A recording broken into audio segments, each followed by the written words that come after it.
Je vais seulement t'adorer.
Ne te retiens pas.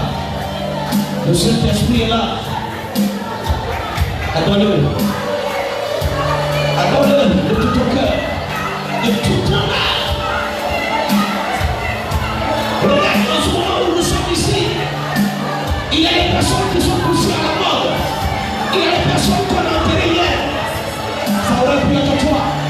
Ces personnes, parmi elles, il y avait certains qui n'étaient pas malades, mais qui sont tombés un coup et sont décédés.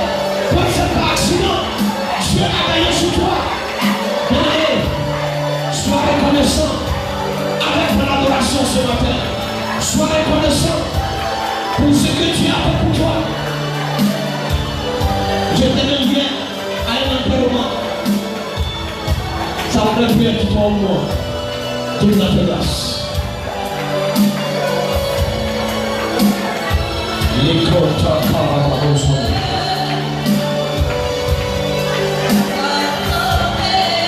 Oh!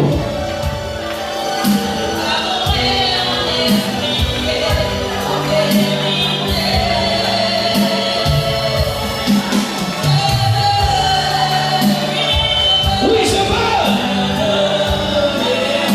Je veux t'adorer.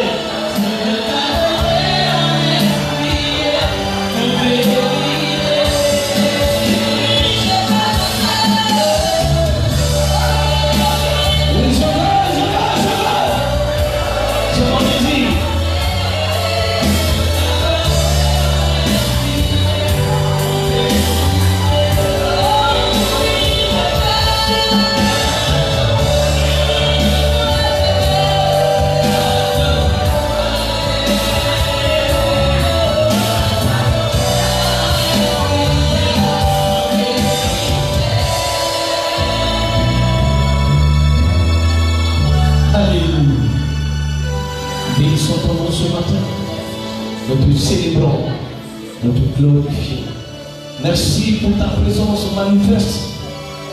Et merci parce que, Seigneur, bien avant que je ne monte à la chair, Saint-Esprit, tu avais déjà pris place et tu as commencé à conduire les choses par la direction. Continue d'agir et bénir ce culte. Merci Seigneur, que ton nom soit béni au nom de Jésus. Amen. Est-ce qu'on peut donner l'offrande d'acclamation au Seigneur? Alléluia. Est-ce que tu peux acclamer le Seigneur? Comme je rappelle tout à l'heure, le dirigeant m'a dit de m'acclamer. Je ne me suis pas dit. Celui qui est digne de t'acclamer, c'est Jésus. Celui qui est digne de te célébrer, c'est Jésus.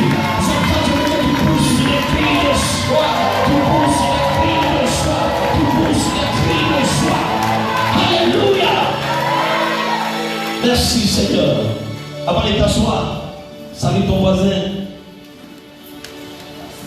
Et dis voisin, je suis content de te retrouver ce matin. Si tu n'es pas venu, j'allais te chercher. Alléluia. L'état cababos tokoros. Merci Seigneur. Et je voudrais ce matin vous dire bonjour dans le beau et précieux nom de notre Seigneur Jésus-Christ.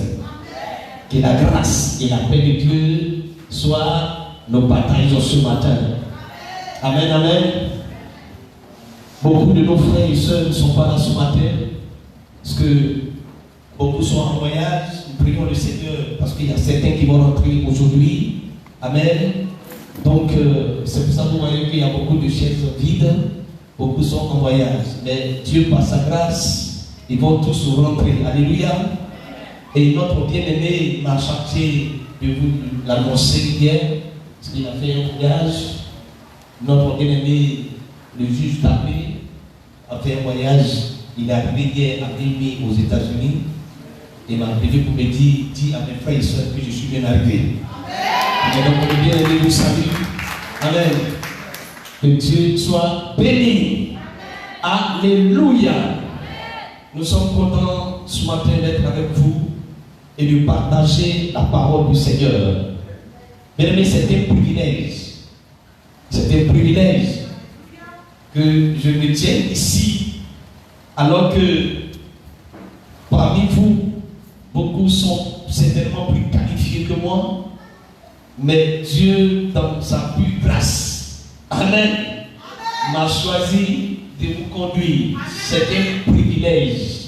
Je ne mérite pas cela. Amen. Et je lui donne toute la gloire. C'est lui qui est Dieu et c'est lui qui connaît toutes choses. Et je suis convaincu que ce matin, Dieu va nous bénir. Tu sais que Dieu va nous bénir. La Bible dit celui qui approche Dieu croit qu'il existe et qu'il est le rémunérateur. Amen. Donc ce matin tu dois croire que Dieu existe. Et donc on ne peut pas s'approcher de Dieu et rester à la même place ou être à la même personne.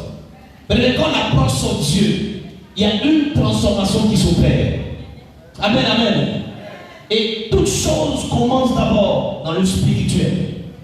Toute bénédiction prend forme d'abord dans le spirituel. Et quand tu approches son Dieu avec un cœur sincère, avec amour, avec fidélité, avec intégrité, Dieu change d'abord ta nature et ensuite il dépose en toi sa gloire. Amen, amen. Et donc ce matin, soyez les bienvenus à l'église Vie transformée à l'image de Christ au centre métamorphose. La vision de l'église, c'est de transformer les vies pour qu'elles soient semblables à Christ. Quel est l'objectif? Pour qu'une fois que tu es transformé et que tu deviens semblable à Christ, que tu puisses refléter l'image de Christ. Que tu puisses ressembler à Christ et que tu puisses reproduire la vie de Christ. Amen. Que le Seigneur nous bénisse ce matin. Tu vas prendre ta Bible. Le Seigneur dit que c'est une saison de bénédiction. Amen. Vous allez voir les grandes choses, les grands témoignages. C'est une saison. C'est une saison de bénédiction. Il faut croire. Ne regarde pas l'environnement. Alléluia. Mais crois parce que Dieu est le Dieu qui fait des choses qui sont impossibles à l'homme. Donc ne regarde pas l'environnement. Ne regarde pas les circonstances.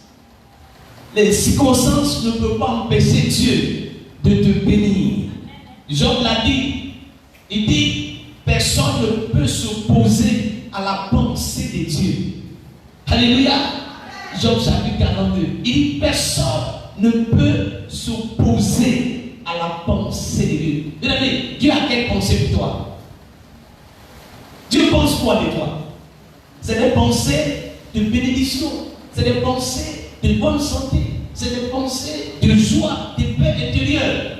Et si Job dit que personne ne peut s'opposer, ça veut dire que ce que tu as pensé, conçu, préparé, programmé pour toi, personne ne peut l'empêcher. Il arrive parfois que le chrétien donne trop de valeur à Satan.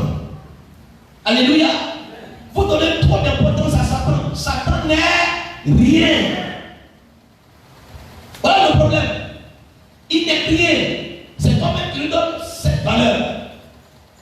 La Bible dit dans le livre de Colossiens 2, de verset 14 au verset 15, la Bible dit quoi? La Bible dit les actes dont les ordonnances vous condamner ont été effacés. Et maintenant il dit au verset 15 que Christ a dépouillé Satan de toute autorité. Et la Bible dit quoi? Il a livré publiquement ce spectacle. Il a triomphé de Satan par la croix. Donc si tu comprends cette vérité, alors tu te dis ce matin que Satan n'est rien. Alléluia. Satan n'est rien. Ce que tu dois faire, c'est de changer ta mentalité.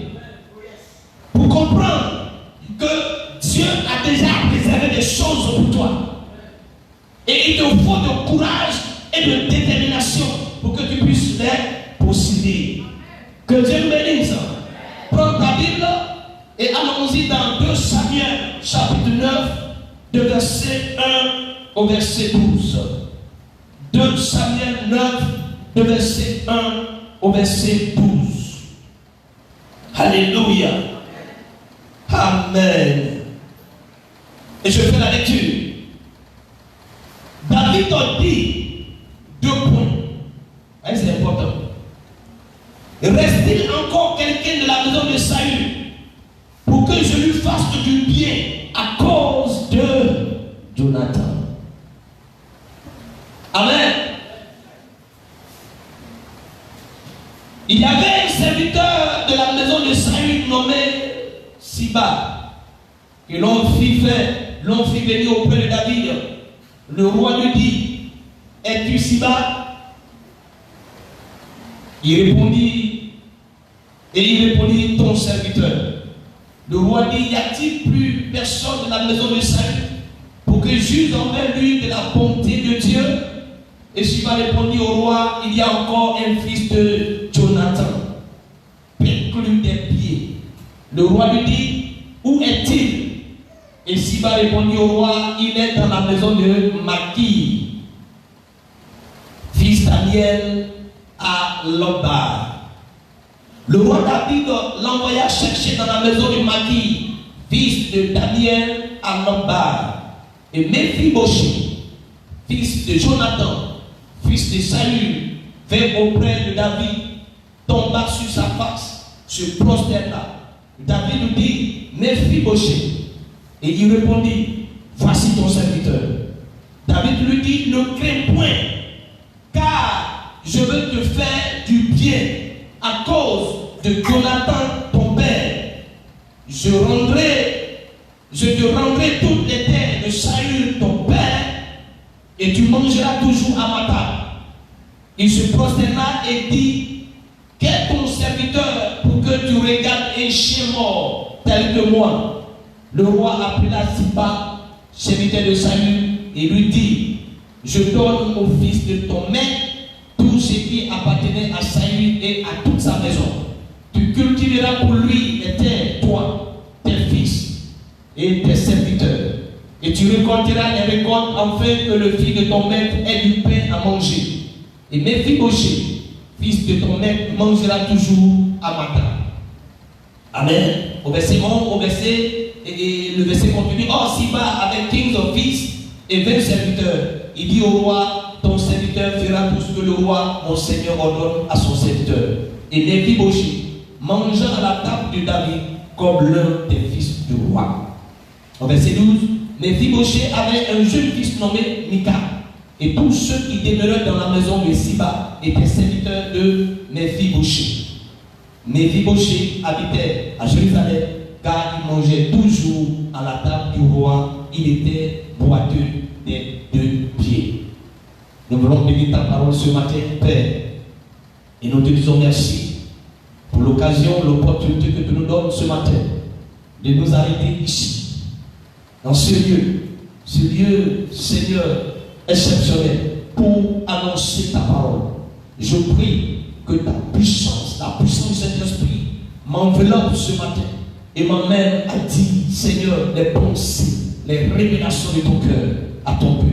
Merci parce que tu le fais. À toi soit la gloire au nom de Jésus. Amen. Amen. Alléluia. Que notre Dieu soit béni. Le terme de mon message ce matin, c'est la dignité retrouvée. Dis à quelqu'un, tu vas retrouver ta dignité. Alléluia. Non, non, tu n'as pas encore compris. Regarde, il y a une profondeur dans cette révélation. Dieu te dit ce matin expressément que tu vas retrouver ta dignité. Très bien, je ne sais pas qu'est-ce que tu as perdu. Mais je t'annonce ce matin par la bouche de notre Seigneur, au travers de son serviteur, que ta dignité que tu as perdue là, tu vas la retrouver. Tu vas la retrouver. Au nom de Jésus. Amen. La parole de Dieu est tout. Alléluia. C'est la bonne part, c'est la meilleure nourriture. Je comprends pourquoi Jésus a dit à Max, tu t'agites pour peu de choses. Il dit, regarde ta soeur Marie. Elle est assise à mes pieds, elle écoute la parole et elle a quoi? Elle a choisi la bonne part. Et il dit que cette bonne part ne sera jamais ôtée. Alléluia. C'est ça, la bonne part, c'est la parole de Dieu. Et ce matin, nous sommes ici rassemblés à cause de cette nourriture. Dispose-toi. Ne sois pas distrait. Parce que Dieu veut parler à ton âme ce matin. Amen, amen. Dieu veut parler à ton âme ce matin. Dispose-toi et écoute la parole de Dieu ce matin. Et cette parole va te faire du bien. Alors ce matin, mesdames, mesdemoiselles et messieurs, je veux parler d'une personne dans ce passage. Et cette personne s'appelle Méphi-Boshet. Je vais parler de cet homme. Alléluia. Et le nom de cet homme signifie en hébreu exterminant la honte. Et l'origine de son nom est composée de par. Par, il veut dire fendre en pièces, rompre en morceaux, briser, détruire. Et le second mot qui accompagne, c'est bosher. Et bosher veut dire chose honteuse, confusion. Donc regardez d'abord la signification de son nom. Vous savez, il est brisé en pièces. Alléluia. Il est brisé en pièces. Il est détruit. Et il représente la chose la plus honteuse. Sa personnalité reflète l'opprobre, la honte. Alléluia. Regardez un peu l'homme. Ça, c'est pas son nom. Mais la Bible dit quoi? Il est handicapé. Il ne peut pas marcher. Il dit qu'il est perdu des deux pieds. Ce n'est pas seulement un seul pied, mais les deux pieds. Son nom veut dire la honte. Son nom veut dire la honte. Et au-delà de son nom, il est handicapé. Amen. Et la Bible dit qu'il est le fils de Jonathan et donc petit-fils du roi Saül. Voilà. Comme ici, il représentait la vie de ce homme dont ce matin, je vais raconter l'histoire. Alléluia. Et la Bible dit, après la mort de son père, Jonathan, et son grand-père, le roi Saül, Méphi-Boshet a perdu sa dignité. Au départ, c'est vrai que son nom veut dire la honte, à cause de son état physique. Mais il était le petit-fils du roi. Donc, de par cette position, malgré qu'il soit handicapé, mais il avait une vie meilleure. Alléluia. Il était respecté. Parce qu'il habite au palais. Il est le petit-fils du roi. Donc il avait une certaine dignité. Mais après la mort de ses parents, cet homme a perdu toute sa dignité.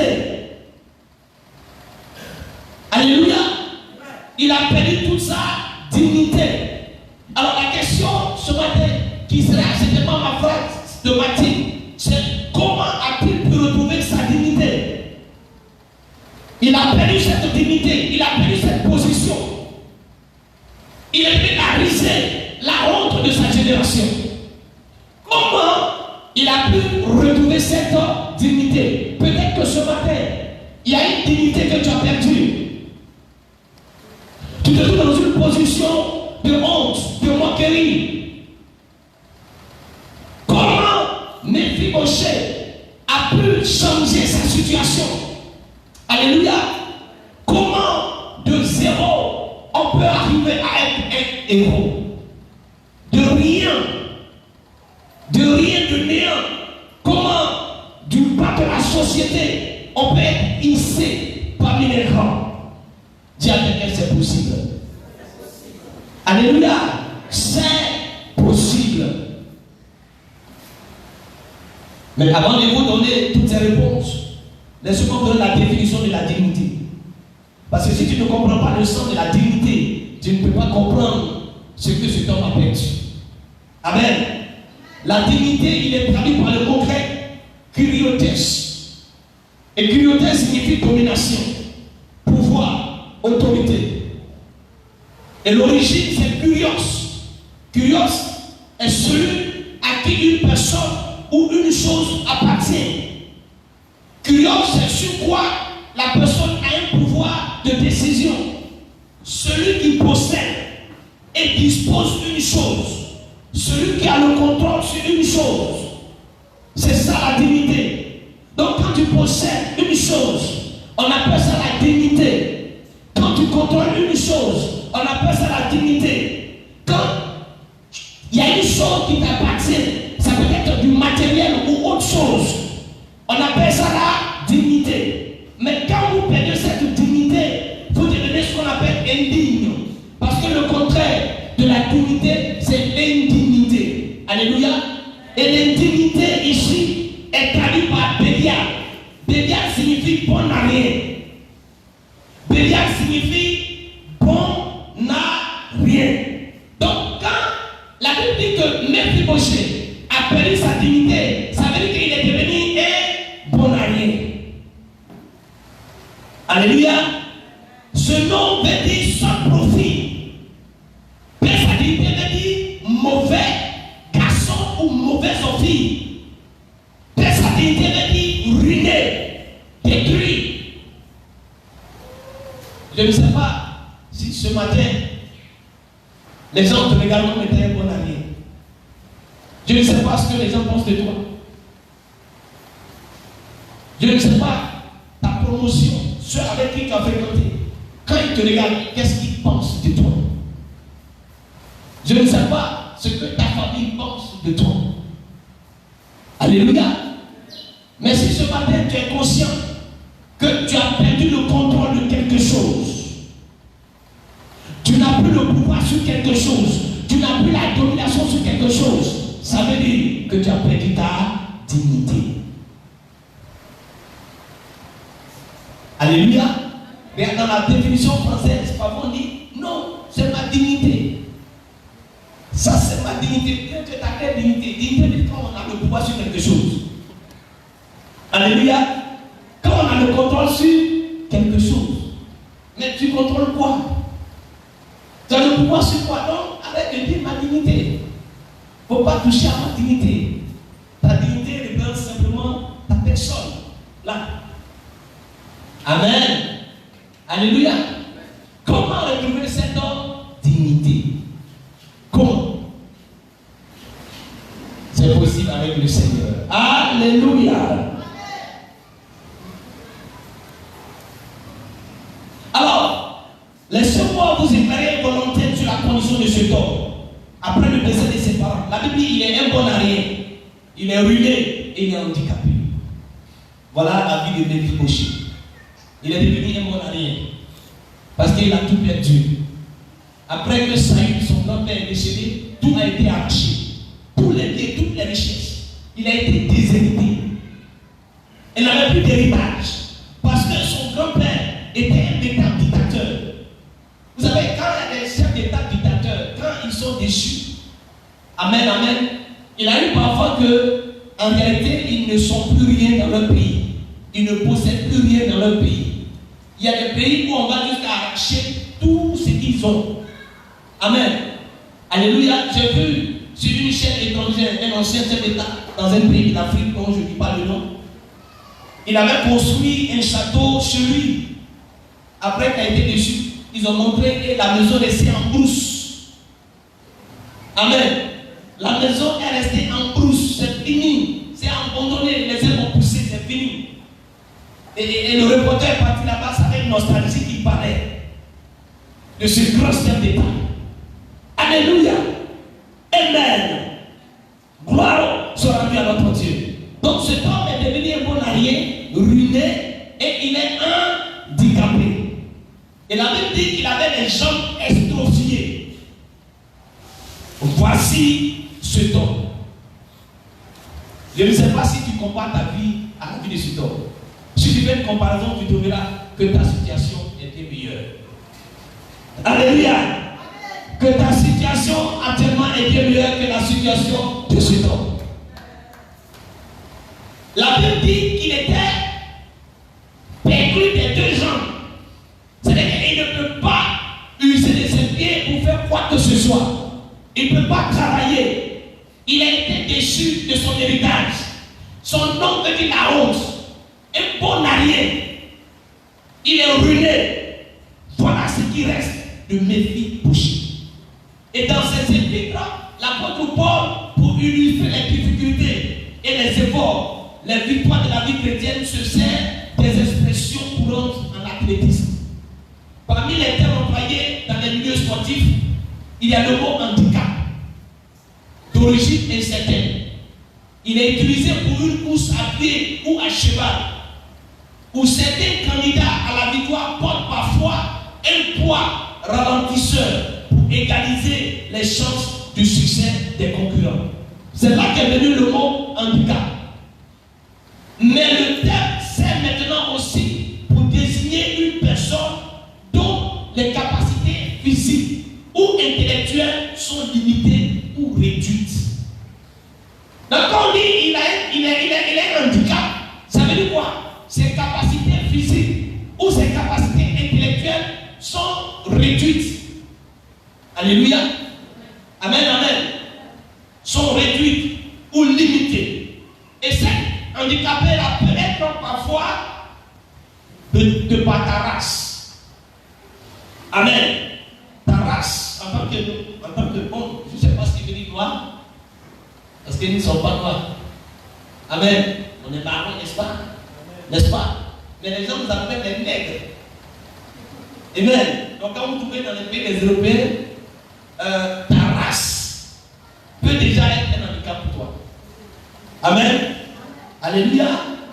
Ça peut être tes origines ou le simple motif que tu ne disposes que de faibles ressources financières et tu te trouves obligé de vivre dans une pauvreté extrême.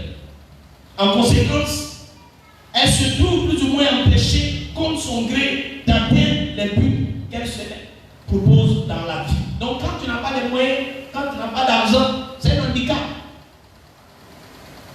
Tu t'es fixé les buts et les objectifs. Mais comme tu n'as pas les moyens, tu ne peux pas les atteindre. Et puis tu restes là, tu es bloqué là. Tu ne peux pas avancer. Donc voici un peu l'handicap, peut-être un manque d'amour ou d'affection de notre entourage. Tu peux être l'objet d'un rejet. En fait, tu n'es pas aimé. Et tu ne comprends pas pourquoi. Mais tu n'es pas aimé par ton entourage. L'handicap peut être un échec scolaire. Tu es allé à l'école, tu as échoué et tu es sorti sans un seul diplôme. Rien. Amen. L'handicap peut être un problème d'enfant. Un problème d'enfant, la stérilité, c'est l'handicap. L'handicap peut être un manque de quoi?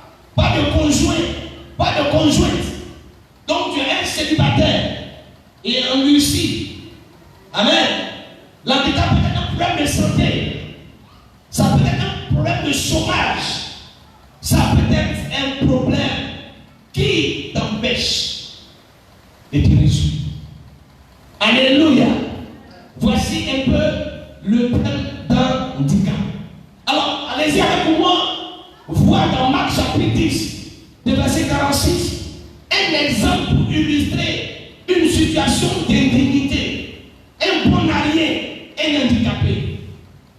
La Bible dit dans Marc 10, verset 46, il y avait un homme nommé Bartimée. Amen. Nommé Bartimée. Et la Bible dit qu'il était aveugle. Et il est assis au bord de la route. Son nom Bartimée. Si vous comprenez bien, il s'agit de la seule personne dans les évangiles que Jésus a guéri où son nom a été mentionné. Si vous lisez bien la Bible, vous allez voir que les gens que Jésus a guéris, on n'a jamais dit leur nom. Amen. Un homme aveugle, un homme paralytique. On n'a jamais mentionné leur nom. La seule personne dans la Bible que Jésus a guéri, et puis son nom a été mentionné, c'est Bartimée. Pourquoi? Amen. Pourquoi la Bible a mentionné son nom? Vous allez comprendre. Allons-y voir l'étymologie de ce nom mot par mot, Bartimée. Bartimée signifie le fils de Timée. Le fils de Timée porte donc le nom qui le désigne comme le fils de son père. L'étymologie de ce nom est araméenne. Amen. Et Bar veut dire fils. Avec une autre origine grecque sémétisée, ça donne Taïaï. Et Taïaï veut dire fils honoré. Et donc, Timée en grec signifie honneur. Donc, remarquez bien, le nom de cet homme veut dire quoi? Un homme honoré. Ça veut dire quoi? Que Bartimée porte le nom de son père ou de son arrière-grand-père. Ça veut dire que son père ou son arrière-grand-père ou son grand-père étaient des personnes honorées. Alléluia. Ces personnes étaient honorées. Ces personnes étaient avec la valeur. Mais ce homme porte le nom d'un père qui a été célébré ou honoré. Mais regardez bien, l'existence présente tout sauf honorable. Elle n'est en contraste avec l'illustre ancêtre. Il est issu d'une famille noble, une famille riche. Il est issu d'une famille honorée. Mais lui-même, la Bible précise qu'il était un homme exclu et marginalisé. Son handicap l'a rejeté hors des masses de la société. Amen. Il a rendu passif et indépendant. Son handicap a affecté toute sa vie sociale. Au point d'être devenu un mendiant. Comment quelqu'un qui s'appelle Bartimée, fils honoré, quelqu'un qui est issu d'une vie de dignité, se retrouve aveugle et il devient un mendiant. Il a perdu sa dignité. Il est devenu un bon allié. Alléluia. Alléluia. Mais la Bible dit au verset 47, ce homme a regardé sa situation. Il a vu qu'il ne peut pas admettre, il ne peut pas accepter de porter un nom d'honneur. Il ne peut pas accepter de porter un nom de dignité et se retrouver dans une situation d'indignité. Il s'est levé, car la Bible nous dit, ayant entendu parler de Jésus, il s'est dit, si je vais à la rencontre de cet homme, ma dignité va être retrouvée. Parce que je ne peux pas vivre avec cette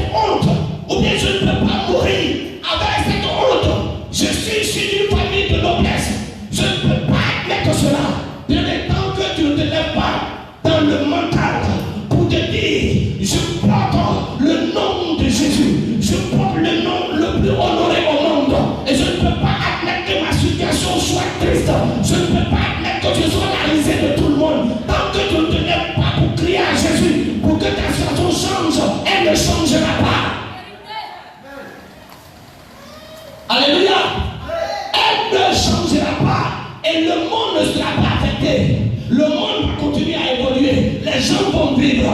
Ils n'ont pas ton problème, ils n'ont pas ton temps, les gens vivent. Les gens, ils n'ont pas ce temps.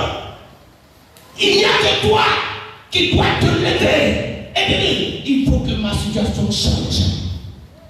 Alléluia. Il faut que ma situation change. La Bible dit, quand il est allé à la rencontre de Jésus, il a commencé à crier. Qu'est-ce qui s'est passé? Ils l'ont empêché de tuer. Au moment où il a commencé à crier, les gens ont fait quoi?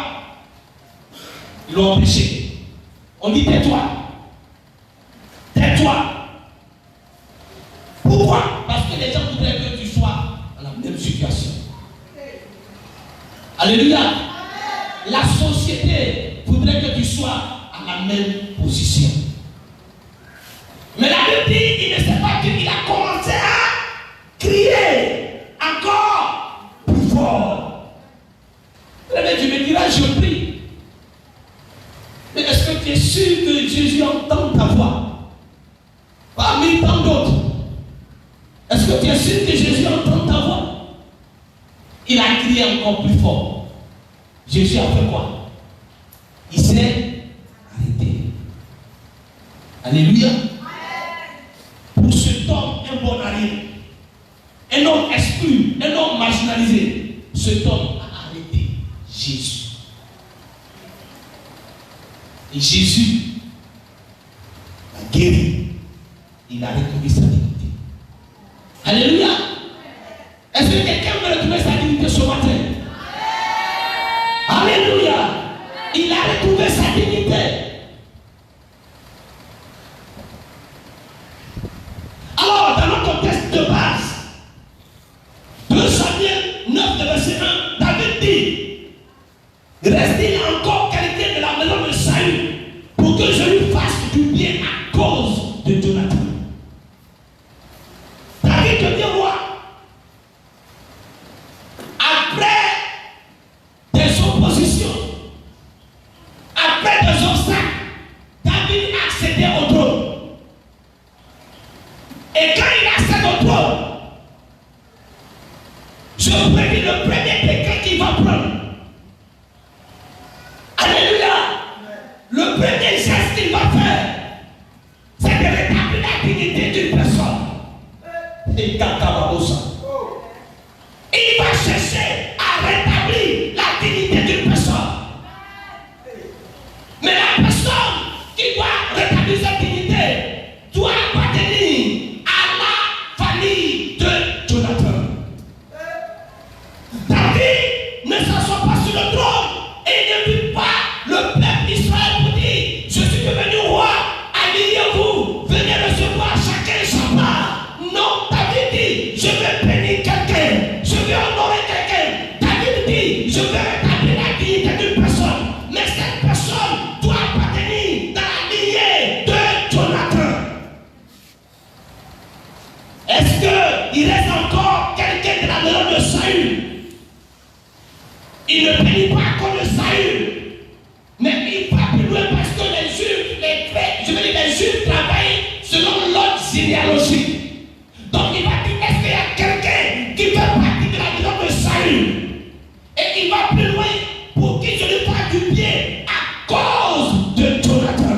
Donc s'il bénit quelqu'un, ce n'est pas à cause de Saül, mais c'est à cause de Jonathan que David peut faire du bien à quelqu'un. C'est à cause de Jonathan que David veut retrouver la dignité d'une personne perdue. Alléluia. Mais la question c'est pourquoi? Au verset 2 de la Bible, il dit, il y avait un serviteur de la maison de Saül nommé Siba. Et cet homme va informer David. Il dit, mon roi, la question que tu as posée, j'ai la réponse. Il se trouve que je connais une personne. Cette personne répond aux critères. Cette personne répond aux conditions. Cette personne s'appelle Mephibosheth. Alléluia. Mephibosheth la honte, Mephibosheth la risée, Mephibosheth le rejet, Mephibosheth l'handicapé. Alléluia. Alléluia. Ce homme qui était complètement isolé, il était quelque part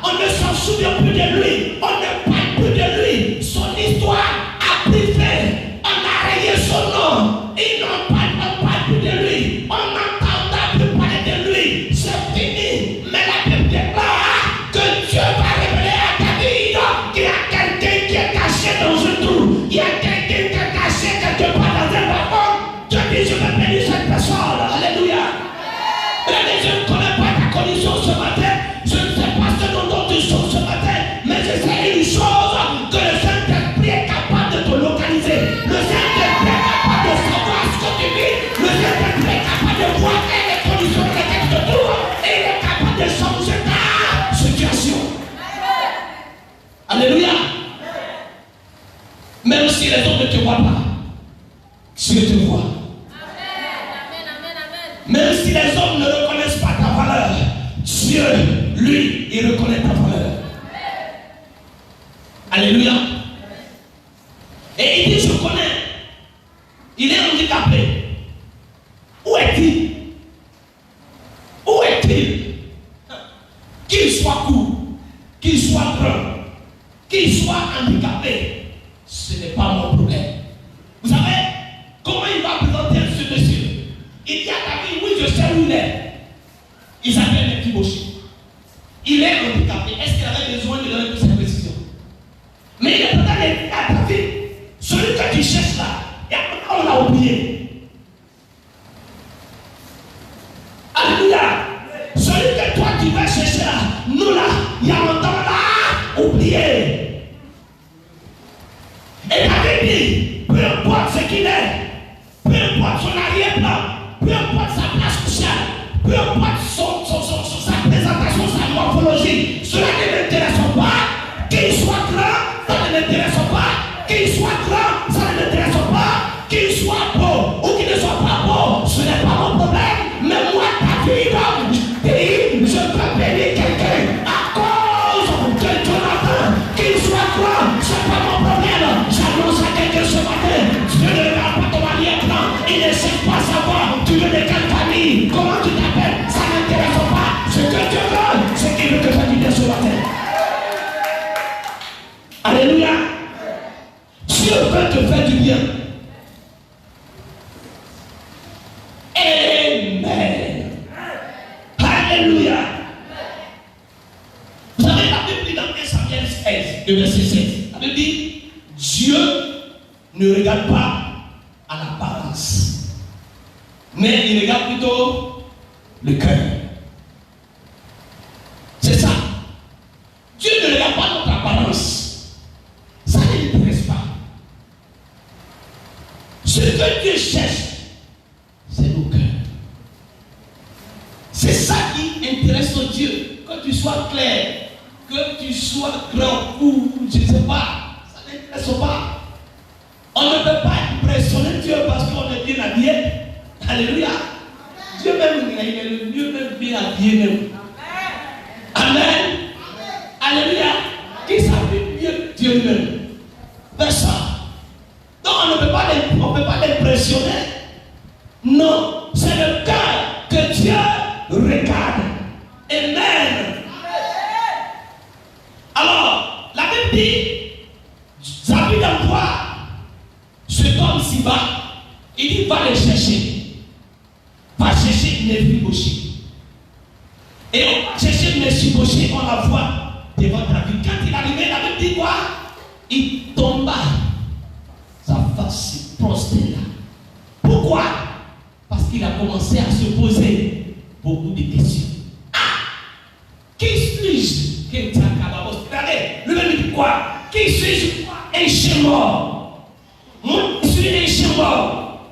Moi qui suis pour que le roi me fasse appel. Donc il a commencé à se dire, est-ce que ce n'est pas pour me tuer?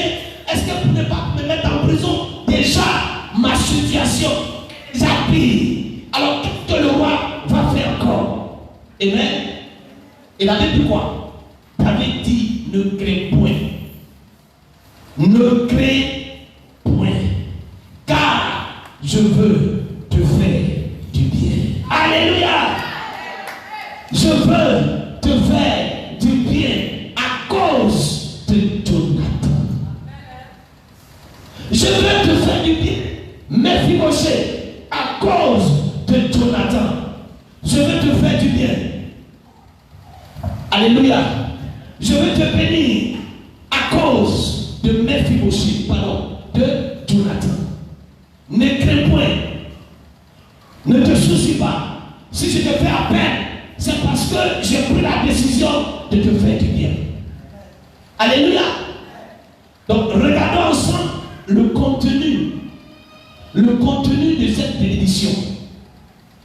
David dit, je vais te bénir à cause de Jonathan. Maintenant, regardons ensemble le contenu. Il dit quoi?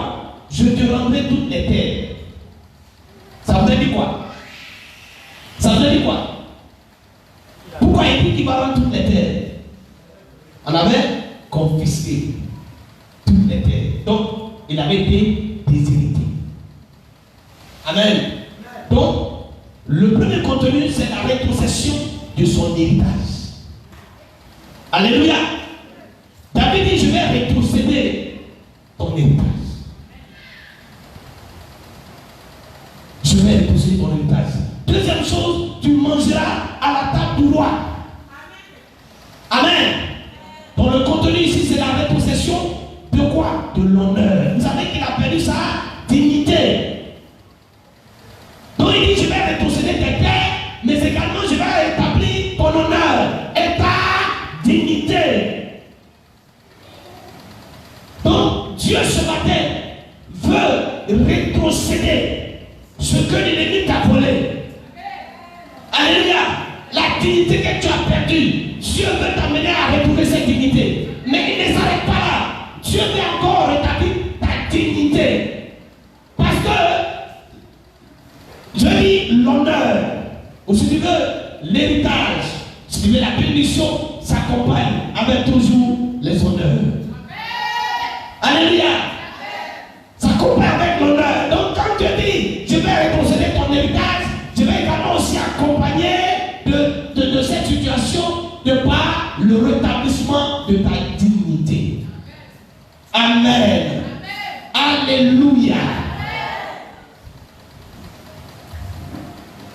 Donc Dieu a dit à Mephibosheth, ta dignité là sera retrouvée.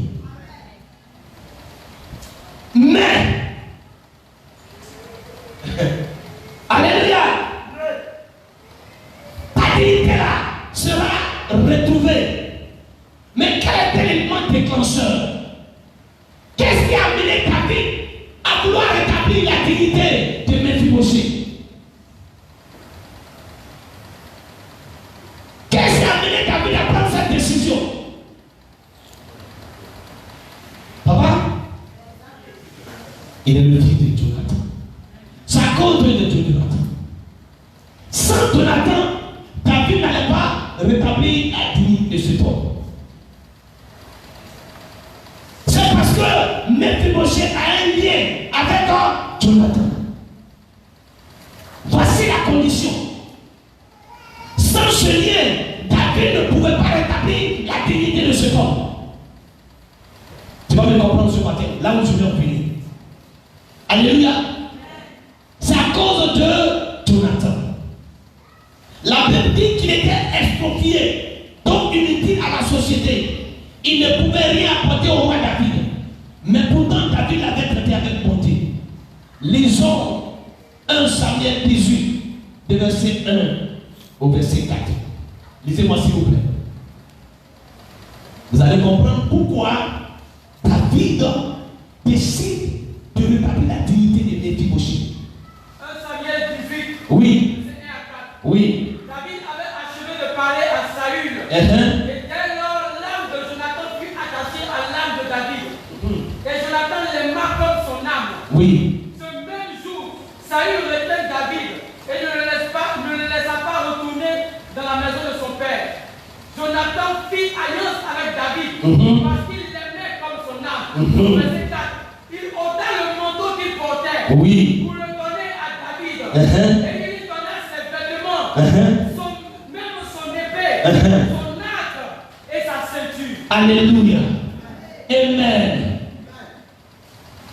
La Bible dit, 1 Samuel 18, verset 1 jusqu'au verset 4, mais je vais prendre juste une phrase. La Bible dit, l'âme de Jonathan fut attachée à l'âme de David.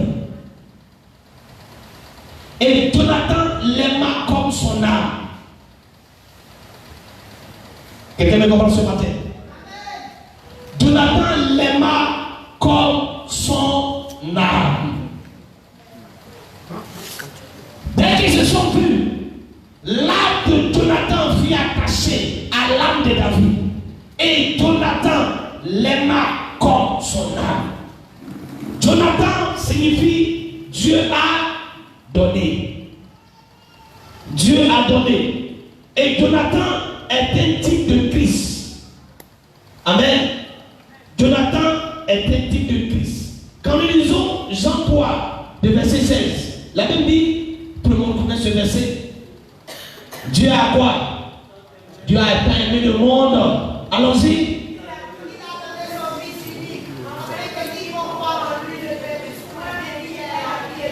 Alléluia. Dieu a tant aimé le monde qu'il a donné. Donc, voyez-vous, Jonathan me dit, Dieu a donné. Donc, Jonathan est un type de Christ. Écoutez-moi bien ce matin. La Bible nous dit qu'il y avait un lien entre Jonathan et David. Et je l'ai dit plus haut que Jonathan est le premier fils de Saül. Donc, il était le quoi? Le prince héritier du royaume.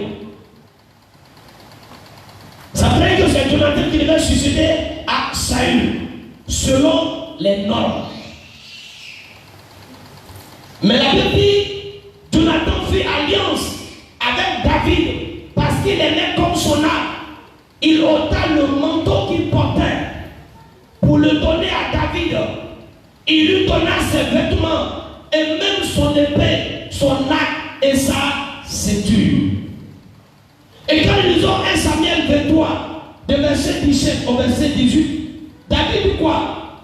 Ne crains rien, car la main de mon père ne t'attendra pas. Tu régneras sur Israël et moi, je serai au second rang après toi. Ils firent tous deux alliance devant l'Éternel. Regardez ce que Jonathan a fait. Il devait être l'héritier au trône. Mais Jonathan savait que David était le choix de Dieu. Et dès l'instant qu'il a su que David était le choix de Dieu, il s'est rangé derrière le choix de Dieu. Il s'est rangé derrière l'élu de Dieu. Et il lui a dit, mon père ne pourra rien faire contre toi. Tu régneras sur Israël. Je serai derrière toi. Jonathan n'a pas cherché à faire instruction à David. Bien au contraire, il a aidé David à accéder au trône. Alléluia. Et la Bible dit quoi? Les deux firent alliance devant l'Éternel. Ces deux passages nous démontrent clairement que Jonathan portait l'amour plus fort, plus profond, plus sincère à David. Comme Christ, Jonathan s'est dépouillé de ses attributs royaux, son manteau et ses vêtements pour revêtir David. Alléluia. De même, il lui remet son épée, son arc et sa ceinture. Il s'est dépouillé. Il a donné tout ce qu'il avait, il a donné à David. Se dépouiller signifie déshériter, évincer, spolier, renoncer. Lisez-moi Philippiens 2, de verset 5 au verset 11. Philippiens 2, de verset 5 au verset 11. Philippiens 2, verset 5 à 11. Ayez en vous les sentiments qui étaient en Jésus-Christ, lequel existant en forme de Dieu, n'a point regardé comme une proie à arracher d'être égal avec Dieu, mais s'est dépouillé lui-même, en prenant une forme de serviteur, en devenant semblable aux hommes et ayant paru comme un simple homme. Il s'est humilié lui-même, se rendant obéissant jusqu'à la mort, même jusqu'à la mort de la croix. C'est pourquoi aussi Dieu l'a souverainement élevé et lui a donné le nom qui est au-dessus de tout nom, afin qu'au nom de Jésus, tous genoux fléchissent dans les cieux, sur la terre et sous la terre. Alléluia. Jésus s'est dépouillé. Il s'est dépouillé comme Jonathan s'est aussi dépouillé. Il s'est dépouillé de ses attributs royaux. Il a donné ça à David. Donc Jonathan était comme Christ. Jésus s'est dépouillé pour toi, pour moi. La Bible dit il est mort et il a été ressuscité. Quand il a été ressuscité, qu'est-ce que Jésus va nous envoyer? Premièrement, est-ce qu'il t'a envoyé de l'argent? Qu'est-ce qu'il nous a envoyé? Le Saint-Esprit. Alléluia. Il nous a envoyé le Saint-Esprit. Je peux dire que David était type du Saint-Esprit. Jésus s'est dépouillé. Jésus est parti et il nous a envoyé le Saint-Esprit. Le Saint-Esprit a pour rôle de venir mettre en exécution les pensées, les promesses de Jésus. Jonathan se dépouille. Jonathan donne ses attributs à David. Il dit à David, tu dois régner. Je dois rester derrière. Donc David devient comme le Saint-Esprit qui va venir maintenant mettre en exécution les pensées de Jonathan. Alléluia. C'est pourquoi quand David arrive, il va demander, est-ce qu'il y a une personne qui reste encore de la maison de Saül, fils de Jonathan, parce qu'il veut bénir cette personne. Donc sur quelle base David décide de rétablir Jonathan? Sur la base d'une alliance. D'une alliance. La Bible les deux fit une alliance devant l'Éternel. Sur la base de cette alliance, alors que le contenu, c'est quoi? L'amour. La Bible, Jonathan s'attacha à David comme son âme. Il aima David comme lui-même. Sur cette base, David décide de rétablir la dignité de Méphibosheth. Comprenez bien ce que je vous dis ce matin. Alors donc, pour restaurer la dignité de Méphibosheth, David s'est appuyé sur l'alliance qui le liait à Jonathan. Le contenu de cette alliance, il y a deux principes. Le premier principe, c'est quoi?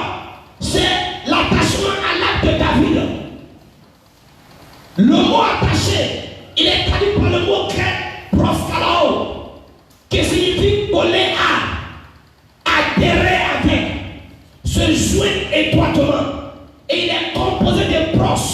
Pros veut dire près d'eux, en considération d'eux. Et kolao veut dire coller, lier, assembler ensemble au service d'eux. Donc quand la Bible dit que l'âme de Jonathan s'attacha à l'âme de David, ça veut dire que Jonathan se joint étroitement à David. Il a adhéré à la vision de David. Il a considéré David. Il s'est lié à David. Il s'est mis au service de David. Donc le premier principe, c'est d'être attaché. Alléluia. Je l'ai dit que Jonathan était comme Christ. Donc le premier principe de voir ta dignité restaurée, c'est que tu sois attaché à Christ, que tu sois attaché à Jésus, que tu sois au service de Jésus, que tu sois lié à Jésus.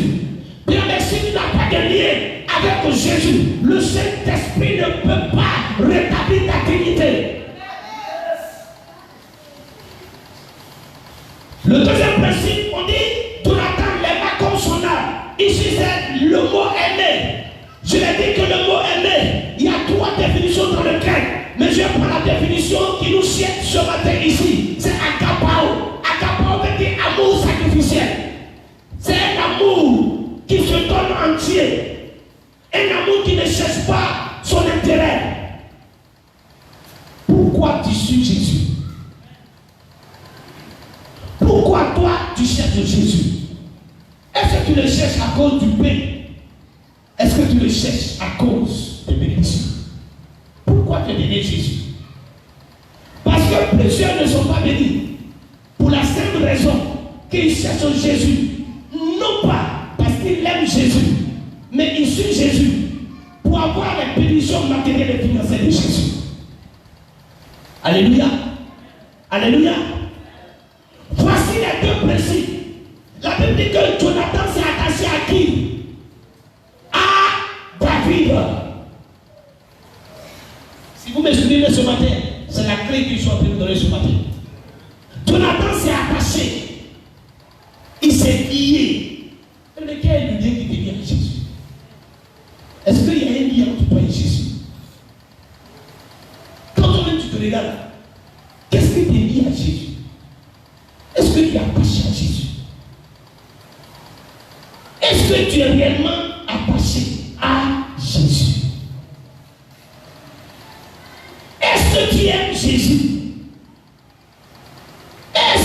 tu aimes Jésus au point où tu es prêt à donner ta vie entière à Jésus. Alléluia. Jonathan s'est attaché à David. Jonathan a aimé David à cause de ces deux raisons. Quand David est accédé au trône, la première chose qu'il va chercher à faire, c'est de rétablir la dignité d'une personne issue de la famille de Jonathan. David le tenait d'abord. David va se rappeler d'une alliance. Et il va dire, je dois accomplir cette alliance. Ce n'est pas normal que je sois sur le trône. Celui qui devait être sur le trône, c'est Jonathan. Selon l'ordre des choses. Mais Dieu m'a choisi. Et Jonathan m'a soutenu. Jonathan a combattu son père Saül à cause de moi. Ce n'est pas normal que je devienne roi et que je ne rétablis pas la dignité de cet homme. David aurait voulu que quand il soit roi, Jonathan soit encore en vie pour qu'il soit son premier ministre. Malheureusement, Jonathan est mort au combat. David dit non, pour la mémoire de cet homme, il doit rétablir la dignité de son fils. Alléluia. Bien-aimés, ce matin, le Saint-Esprit veut bénir une personne. Le Saint-Esprit veut t'amener à retrouver ta dignité. Mais il y a une seule condition sine qua non. Il y a une condition. Quand le Saint-Esprit vient, il vient pour accomplir les pensées de Jésus. Il vient pour accomplir les paroles de Jésus. Il vient pour accomplir les promesses de Jésus. Mais il le fait sur la base d'une alliance. Est-ce que tu as une alliance avec Jésus? Le Saint-Esprit pose cette question. David a posé cette question. Y a-t-il quelqu'un qui est de la famille de Saül? Parce que je veux bénir à cause de Jonathan. Le Saint-Esprit veut changer ta vie à cause de Jésus. Parce que Jésus est mort pour toi. Et quand le Saint-Esprit se rappelle de la douleur, de la souffrance de Jésus, il veut rétablir ta dignité. Mais il pose une question. Est-ce que tu as une relation avec Christ? Est-ce qu'il y a un lien entre toi et Jésus? Alléluia. Y a-t-il un lien entre toi et Jésus? Mais c'est qui trompe les chrétiens. Ils pensent le fait de venir à l'église, ça fait de des chrétiens. Non, tu peux venir à l'église et ne pas être un chrétien. Tu peux faire 10 ans, 20 ans, 30 ans, mais ne pas être un chrétien. Un chrétien veut dire celui qui a la vie de Christ en lui. Je dis bien celui qui a la vie de Christ en lui. Est-ce que tu as la vie de Christ en toi? Mais quels sont les sentiments? La Bible dit ayez les mêmes sentiments qui sont en Christ. Quels sont les sentiments qui sont en toi? Ne nous trompons pas. S'il n'y a pas de lien entre toi et Jésus, le Saint-Esprit ne peut pas te bénir. S'il n'y a pas de rapport entre toi et Jésus, le Saint-Esprit ne peut rien faire pour toi. Parce qu'il bénit sur la base d'une alliance. Alléluia. Il bénit sur la base d'une alliance. Et il est là ce matin pour ça. Mais il pose une question. As-tu une relation avec Christ? As-tu une relation avec Jésus? La seule condition que David pose pour rétablir Mephibosheth, c'était est-ce que Mephibosheth, dis-moi, quelles sont tes relations avec Jonathan? Il ne s'agit pas, mais voici, je suis fils de Jonathan. Non, demande-moi, quels sont tes liens? Quels sont tes rapports avec Jonathan? Mephibosheth doit prouver qu'il est le fils de Jonathan. Est-ce que tu peux prouver que tu es le fils de Christ? As-tu des preuves tangibles qui démontrent que tu es enfant de Jésus-Christ? Alléluia. Parce que c'est sur cette base que le Saint-Esprit va te bénir. C'est sur cette base que le Saint-Esprit va rétablir ta dignité. S'il n'y a pas cette base, il ne fera rien. Ne nous trompons pas, chrétiens. Dieu nous bénit à cause de Jésus. Non pas à cause de nous. Tels nous ne sommes pas dignes. Nous sommes que des pécheurs. Mais quand Dieu regarde la mort de son fils, qu'il regarde les humiliations de Christ à la croix, Dieu dit, c'est à cause de ces personnes-là que mon fils est mort. Je dois rétablir leur dignité. Pour ne pas que la mort de Christ soit vaine. Quels sont tes rapports avec Christ? As-tu des rapports avec Christ? Certainement, tu vas présenter ta carte de membre invité. Ça n'intéresse pas Dieu. Alléluia. Oui, je suis de l'église invitée. Ça n'intéresse pas Dieu. Alléluia. Non, ça n'intéresse pas. Que tu sois baptiste, que tu sois fondamental, que tu sois, je ne sais pas, ça n'intéresse pas Dieu. Ce qui intéresse Dieu, quelles sont tes relations avec Christ? Dieu ne doit pas nous demander le jour, le dernier jour, il ne demandera pas. Tu as fréquenté quelle église? Il ne dira pas comment on appelle ton église. Ça n'intéresse pas Dieu. Ce que Dieu cherche, quels sont les rapports avec Christ? Ce que Dieu cherche, sur quelle base nous marchons avec Christ? Est-ce qu'il y a un rapport entre nous et Christ? C'est ça que Dieu va regarder. Et c'est cela qui va être la base de nos bénédictions. Alléluia. C'est pas le fait que tu sois membre de cette assemblée. Non. D'ailleurs, même le nom de cette assemblée n'intéresse pas Dieu. Ça n'intéresse pas Dieu. Le nom invité n'intéresse pas Dieu. Assemblée de Dieu n'intéresse pas Dieu. Baptiste et vraie mission n'intéresse pas Dieu. Réveil n'intéresse pas Dieu. Tout ce que vous pouvez imaginer n'intéresse pas Dieu. Ce qui intéresse Dieu, c'est nos rapports avec Christ, son Fils. Nos relations avec Jésus. C'est cette base que Dieu va s'appuyer pour nous bénir. Dieu va s'appuyer pour nous sauver. Tu ne diras pas à Dieu au dernier jour, j'étais membre de l'église invité. Moi que tu vois, j'allais tous les jours à l'église. Je parlais, je faisais ceci, cela. Ça n'intéresse pas Dieu. Dieu veut voir est-ce que ton cœur est tout entier à Christ. Est-ce que tu es tout entier à Christ? Dieu veut regarder ton être soumis à Christ. Est-ce que tu aimes Christ? Est-ce que tu adores Christ? Est-ce que tu célèbres Christ? Est-ce que tu loues Christ? Est-ce que tu sais Christ? C'est juste cette base que Dieu bénit. C'est pour ça parfois on peut être dans une église et Dieu peut bénir des personnes et laisser d'autres personnes. Si Dieu bénissait le nom de l'église, Dieu aurait béni tout le monde. Mais Dieu regarde les gens qui sont rassemblés là, il regarde leur cœur. Il voit ceux qui ont le cœur tout entier à lui, ceux qui sont obéissants à lui, ceux qui sont soumis à lui, ceux qui l'aiment et qui appliquent sa parole. C'est cela que Dieu va élever, c'est cela que Dieu va bénir. Alléluia. David dit, est-ce qu'il y a quelqu'un, il y a une personne qui est encore de ce monde que je veux bénir à cause de Jonathan? Il n'a pas dit, je veux bénir quelqu'un. Il n'a pas dit, qui sont ceux qui sont de la maison d'Israël. Il n'a pas dit, quels sont les 12 tribus d'Israël. Venez. Appelez-moi les 12 tribus d'Israël, venez. Je vais bénir les 12 tribus. Non. David n'a pas regardé de quelle tribu. Mephibosheth vient, non. Il va regarder quels sont les rapports qu'il a avec Jonathan. Alléluia. Quels sont tes rapports avec Jésus? C'est pourquoi je vous dis, l'intimité avec Christ, nos prières personnelles, nos rapports personnels, nos relations personnelles, c'est sur cette chose que Dieu s'appuie pour nous bénir. Ce n'est pas ce qu'on vient faire ici tous les dimanches qui intéresse Dieu. Quand tu sors d'ici les dimanches, quels sont tes rapports avec Christ? Est-ce que toi, tes rapports ne se limitent pas seulement à dimanche? Une fois le culte fini, quand tu sors, quels sont tes rapports? Tu penses pour toi, être chrétien se limite à venir à l'église les dimanches? Tu penses que c'est ça? Je viens les dimanches observer le sabbat, ça devient de la loi. Je me rends ce jour-là, je deviens un homme sérieux.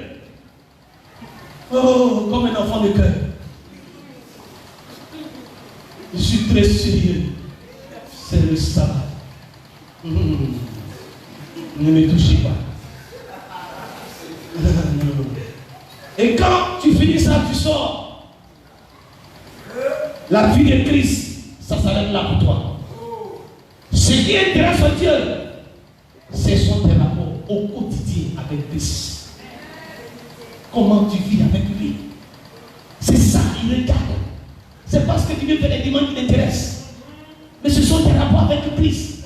Vous pensez que les liens qui liaient Mephibosheth et Jonathan, c'était seulement que les dimanches. Il était le fils de Jonathan. Il avait en lui l'ADN de Jonathan. Il avait en lui le sang de Jonathan. C'est sur cette base que David a dit. Un monsieur dont son nom est la honte, un bon arien, se retrouve au palais. Alléluia. Il se retrouve un bon matin au palais. Ne soyez pas surpris dans ton nom ici. Quand un bon matin vous serez surpris que Dieu va élever quelqu'un jusqu'au palais. Alléluia. Ne soyez pas étonnés qu'un jour Dieu va élever une femme à une autre dimension. Et ce jour-là, ne pensez pas que cette femme allait chercher autre chose. Ou ce temps est allé chercher autre chose, il n'a rien cherché. Dans l'intimité, ce homme avait une relation avec Christ. Dans le secret, cette femme avait une relation avec Christ. Alléluia. On se va le ramasser parce qu'il est paralytique. On l'a ramassé et on l'a déposé au palais. David dit, à partir d'aujourd'hui, je restitue tes terres. Est-ce que vous savez ce que veut dire les terres? Allez-y en Israël, vous allez comprendre la valeur des terres. Parce que là-bas, les terres, c'est la plus haute richesse. Alléluia, on a posé une question. Est-ce qu'on peut acheter un terrain en Israël? On dit non. Vous ne pouvez pas acheter un terrain en Israël. Alléluia. Tu ne peux pas. Donc quand on dit on va restituer ces terres, ce n'est pas n'importe quoi. Cet homme n'est pas n'importe qui. Et il ne veut pas seulement restituer ses terres. Il dit tu vas manger à ma table. Alléluia. Regardez cet homme un bon arien. Cet homme où tout le monde se moquait. Vous savez qu'on disait, cet homme est mort. Regardez lui-même, il dit, et chien mort.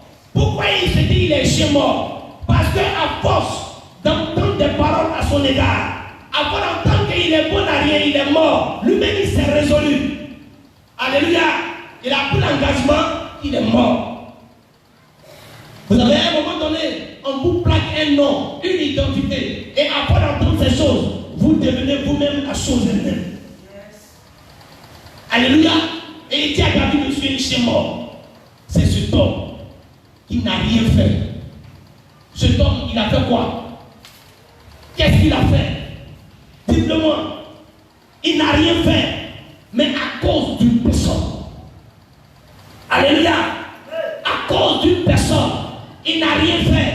Il était dans un trou. Il était oublié, abandonné.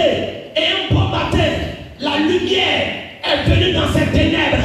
Et la lumière est venue éclairer les ténèbres. Et cet homme est sorti des sommeils, de séjour de la mort. Et cet homme a vu sa situation changer, sa dignité rétablie. Il est rentré ce jour-là. Écoutez-moi bien, mesdames, mesdemoiselles et messieurs. Cet homme qui était abandonné, qu'on avait oublié, quand on a entendu que David reçoit ce matin Mephibosheth, tout le monde a pris d'assaut le palais royal parce que tout le monde voulait voir de ses propres yeux l'événement historique. Qui aurait cru que Mephibosheth mort, Mephibosheth qui n'existe plus, qui aurait pensé que cet homme pouvait ressortir de ces pénombres, il pouvait ressortir dans les mois les plus obscurs, dans les mois les plus ténébreux, qui pouvait imaginer qu'il pouvait sortir et rentrer au palais. Ce jour-là, toute la population a dévalé au palais. Tout le monde était aligné de gauche à droite. Il y avait une haie. Mephibosheth, le paralytique. Mephibosheth, le mort. Mephibosheth, la honte de sa génération. Mephibosheth, le bon arien. Ce jour-là, écoutez-moi bien, tout le monde a commencé à clamer. Mephibosheth, le paralytique. Et regardez comment il marche sur ses pieds qui sont perdus. Tout le monde a commencé à clamer. Tout le monde a commencé à ovationner. Parce que la situation cet homme a changé. Tout le monde ne peut pas manger au palais. Tout le monde ne peut pas avoir accès au palais. Tout le monde ne peut pas être à la table du roi. Mais si Moshe est allé au palais, sa situation a changé. À cause de Jonathan, j'annonce à une personne ce matin, à cause de Jésus-Christ de Nazareth. Ce n'est pas parce que tu sois haut, tu sois belle, non que tu sois grand ou que tu sois court, mais à cause de Jésus. Jésus, à cause de Jésus, à cause de Jésus, à cause de Jésus, à cause de Jésus, à cause de Jésus. Dieu, le roi des rois, rétablit ta dignité. Il rétablit ta dignité. Il rétablit ta dignité. Il rétablit ta dignité. Il rétablit ta dignité. Il rétablit ta dignité. Il rétablit ta dignité. Alléluia. Le jour où tu vas comprendre la valeur du Christ, ce jour, ta vie va changer. Parce que tu n'as pas encore compris qui est Christ. Jusqu'à aujourd'hui, tu viens à l'église, mais tu n'as pas encore compris qui est la personne de Christ.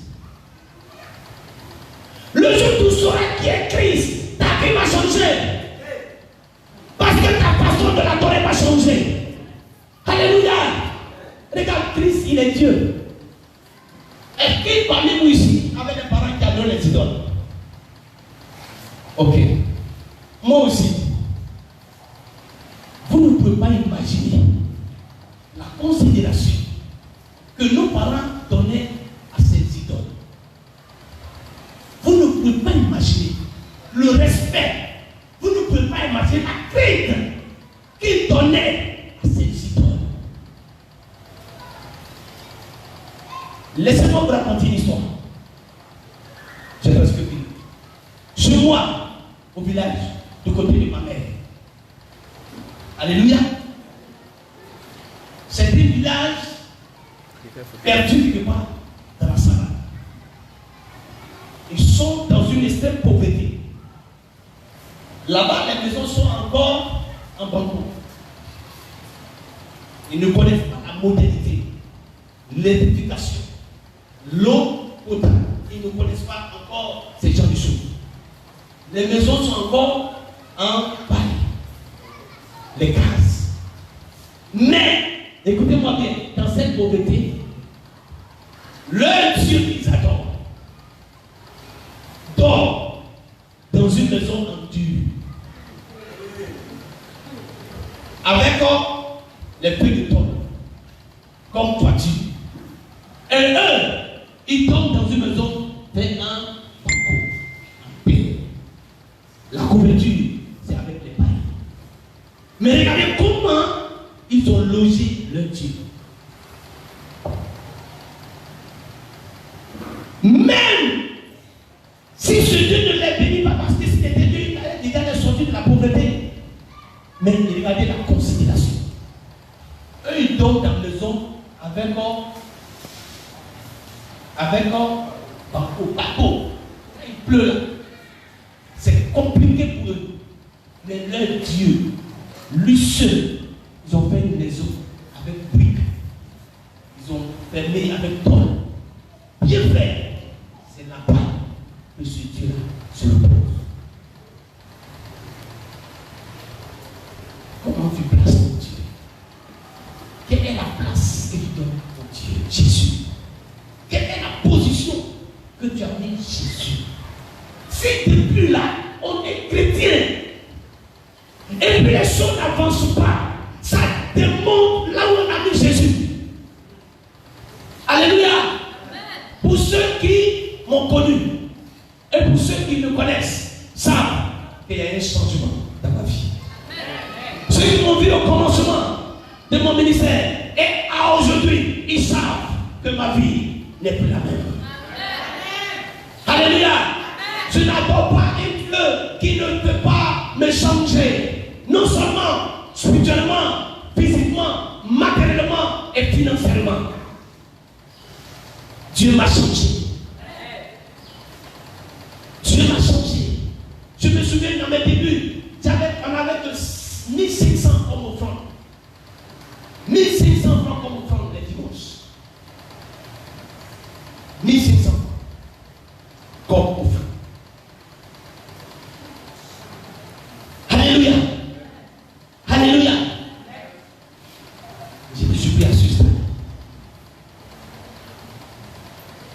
Notre Dieu est réel. Ça dépend de nos relations. Ça dépend de nos rapports. Si à cause de Jonathan, David allait soulever ce père cru, ce homme panalier pour venir changer sa vie, Jésus, comment il ne fera pas pour toi? Pourquoi il ne le fera-t-il pas? Mais c'est parce que tu n'as pas de relation personnelle avec lui. Alléluia. Amen. Donc voici la question qu'il a posée. Est-ce que tu as une alliance avec Christ? Et quand on voit le psaume 50, verset 5, il dit: rassemble-moi mes fidèles qui ont fait alliance avec moi par le sacrifice.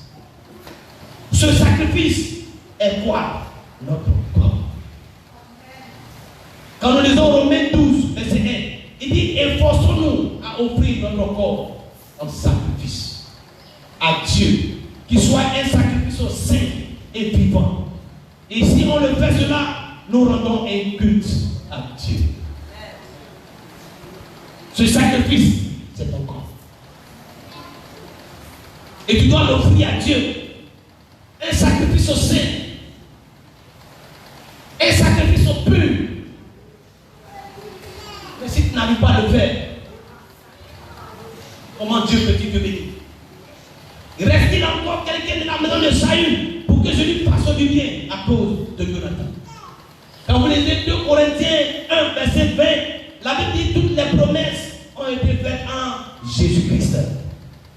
Toutes les promesses ont été faites en lui. En dehors de Jésus, tu ne peux pas être béni.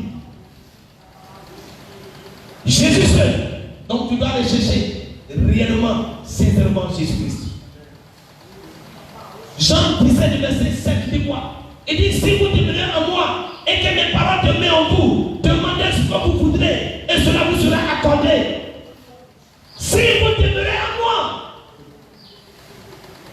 et si mes paroles demeurent en vous, demandez-moi tout ce que vous voudrez. Regardez bien ce que la Bible dit. Demandez-moi tout ce que vous voudrez. Il dit quoi? Je vous l'accorderai. Si, laissez-moi vous dire, les bénédictions de Dieu sont suivies de si. Il y a une condition. Si tu ne remplis pas cette condition, Dieu ne te bénit pas. Si vous demeurez en moi, et si mes paroles demeurent en vous, demandez-moi tout ce que vous voulez. Voilà. La relation que tu as avec Christ.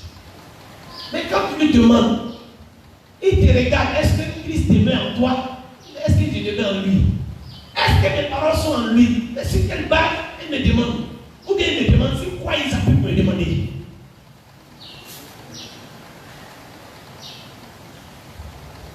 J'ai fini mon message pratiquement. Alors, regardez, quand David regarde Mephibosheth là, il voit qui? Il voit Jonathan.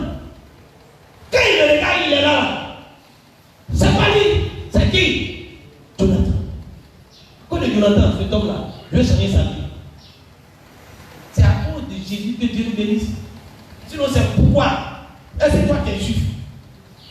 Toi tu n'es pas une juif. Tu crois? L'autre Dieu là, vous connaissez comment il s'appelle?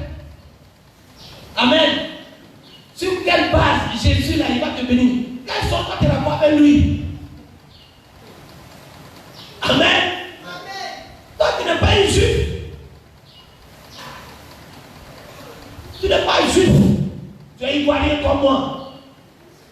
Notre pays là s'appelle la Côte d'Ivoire. Le Dieu que tout le monde adore est le Dieu des Hébreux. Et ce Dieu, pour son amour pour l'humanité, il a laissé Israël. Il est venu jusqu'à nous. Il est venu jusqu'à nous. Et c'est pas le sacrifice de Christ à la croix. C'est sur cette base que Dieu peut changer ta destinée. Mais si toi tu n'as pas de relation avec Jésus qui est mort là, il n'y a rien. Est-ce que c'est moi qui suis mort pour toi? Est-ce que je suis mort pour toi? Amen. C'est pas évident même que j'aille à la croix. Physiquement parlant, pourquoi? Alléluia. Si on dit, bon, monsieur le pasteur, nous on va te tuer pour ceux qui sont là. Il y a une seule raison pour laquelle j'ai accepté d'aller mourir pour toi. Une seule, unique raison. Si on vient me prendre tout ce pour dire, nous on veut que tu ailles à la croix pour mourir. Et si tu meurs à la croix, la vie de toutes ces personnes-là va changer d'une manière radicale. Une seule condition va m'amener à mourir à la croix pour vous. C'est votre amour pour Christ. Et donc je vais regarder, je dis Seigneur, écoute-moi, je vais regarder. Je vais voir ceux qui aiment réellement Christ, je vais mourir pour eux. Mais ceux qui n'aiment pas Christ, je ne suis pas prêt à mourir. Est-ce que vous me comprenez? Alléluia. C'est à cause de lui seul. Donc efforçons-nous de rétablir nos relations avec lui. C'est lui seul. Il n'y a pas autre personne. Lui seul. Maintenant, si lui seul, toi, tu n'as pas bon rapport à lui. Ça veut dire que toi, tu n'étais pas réconcilié avec lui. Tu as fait part avec Jésus. Tu n'as pas demandé pardon à Jésus. Tu t'en voilà. Et puis tu fais semblant comme si toi, voilà, va fini. C'est pas fini. Amen. C'est pas parce que tu salues Christ, il te répond.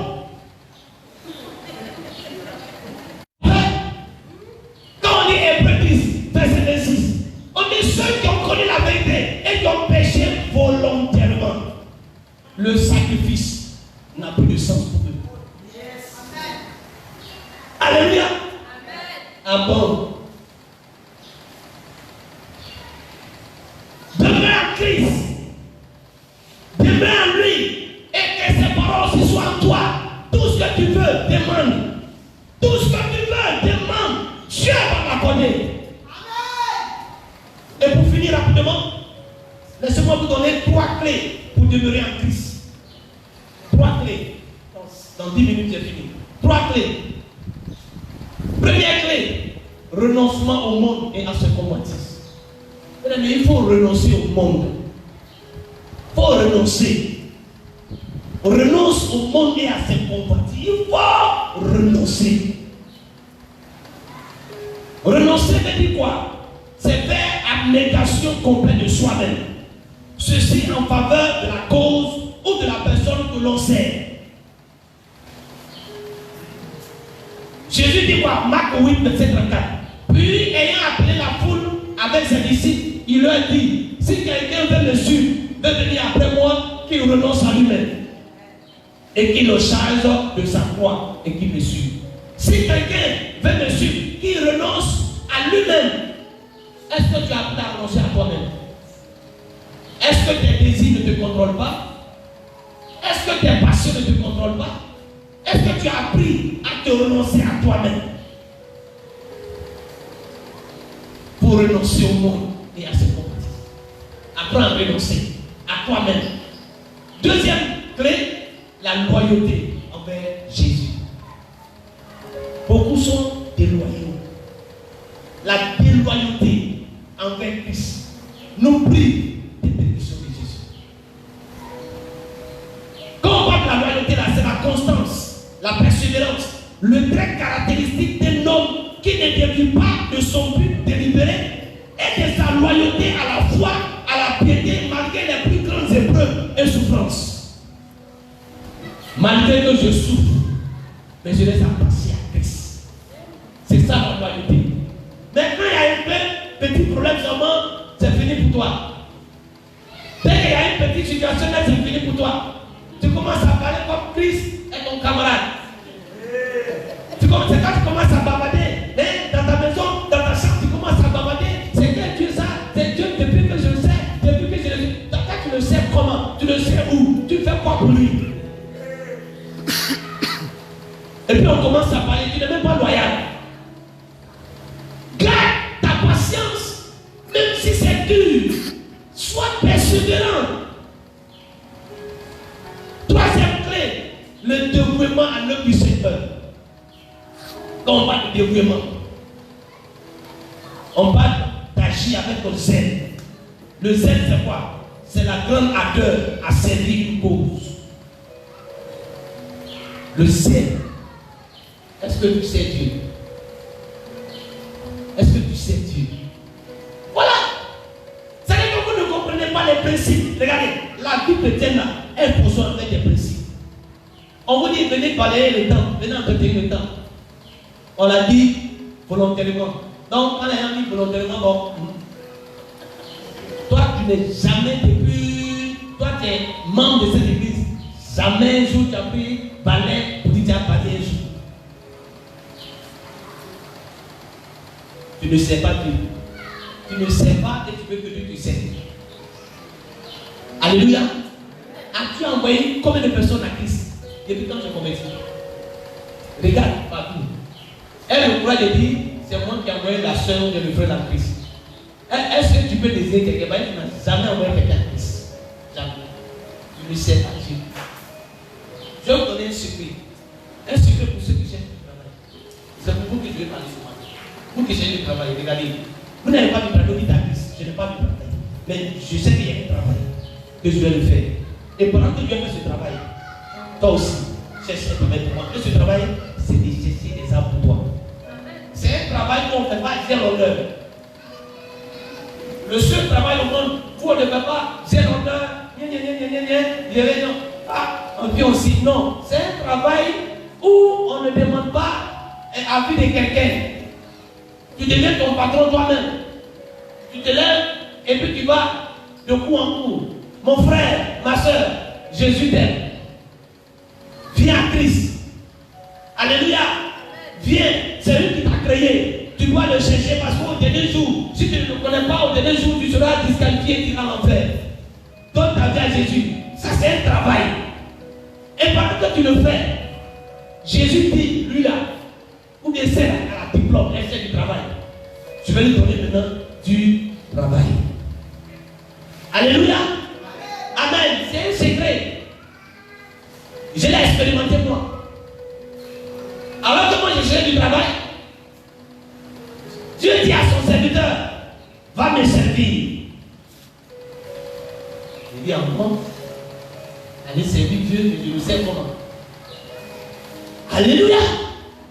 Je suis venu pour que tu pries, pour que tu aies du travail et tu dis d'aller servir Dieu. Et j'ai accepté. Je suis allé en bourse dans un campement, sur une église. Là-bas, maison on va là. Il n'y a pas si mal dedans. Alléluia. Et je suis parti servir Dieu. J'arrête le campement pour faire des croissants. Il n'y a pas de micro, on ne presse pas dans le micro. Les bien-aimés, il n'y a pas de micro, il n'y a pas de solo. C'est ma bouche. Et le Seigneur glissait les mains. J'ai servi pendant 2 ans dans cette bouche. Et Dieu m'a dit un soir, je vais signer une alliance avec toi. J'ai dit ok. J'ai entendu me parler. Il dit l'alliance, je te donne du travail pendant 3 ans. Je vais te bénir financièrement. Et après quoi, tu retournes venir me servir. J'ai dit d'accord. C'est comme ça l'alliance a été faite. Je suis venu, j'ai eu du travail. Je n'ai pas payé l'honneur. Dieu a permis. J'ai été gérant d'entreprise. Alléluia. Si tu avais été là l'autre jour de mon ordination, on a entendu ce que on a dit. J'ai travaillé. Et quand le moment est arrivé, Dieu m'a dit, mon serviteur, notre alliance, notre pacte qu'on a signé est arrivé. Va maintenant te mettre à ma disposition. J'ai écrit ma lettre de démission. Je l'ai déposé. J'ai mon certificat de travail dans mon bureau. J'ai un numéro 7 pièces. Mon certificat de travail est là. Déclaré à 7 pièces. Donc j'ai un numéro de compte social. Alléluia. J'ai rendu ma démission. Et je suis venu servir Dieu. Si tu veux que Dieu te bénisse, apprends le servir. Apprends le servir. Quelle que soit la condition, sais-le. Et tu verras. Dieu te bénisse. Alléluia. Voici ce matin, ce message que Dieu a mis à mon cœur pour toi. Dieu veut restaurer ta dignité. Dieu veut changer les choses. Mais pour cela, il y a une condition. Et la condition, c'est que tu dois avoir une relation avec ton Christ. Mais je ne connais pas l'état de ta relation avec Dieu, Jésus. Je ne sais pas comment votre relation se trouve, à quel niveau vous êtes actuellement. Je ne sais pas. Mais ce matin, le Saint-Esprit t'appelle. Que Dieu veut rétablir ta dignité. Alors tu vas te tenir debout si tu veux dans la présence du Seigneur. Et tu vas regarder ta relation avec Christ. Est-ce que tu te mets en Christ? Est-ce que Christ te met en toi? Est-ce que ses paroles te mettent en toi?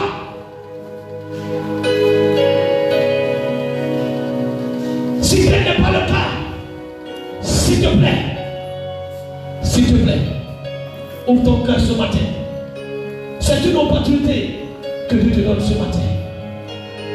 Et dis-lui, Seigneur, j'ai rompu notre relation parce que j'ai péché. J'ai rompu notre relation parce que je n'ai pas renoncé à moi-même. J'ai rompu la relation parce que je n'ai pas été loyal. J'ai rompu la relation, Seigneur, parce que je ne te sers pas. Ce matin, de tout mon cœur, pardonne-moi. Pardonne-moi ce matin. Tu vas prendre la position qui te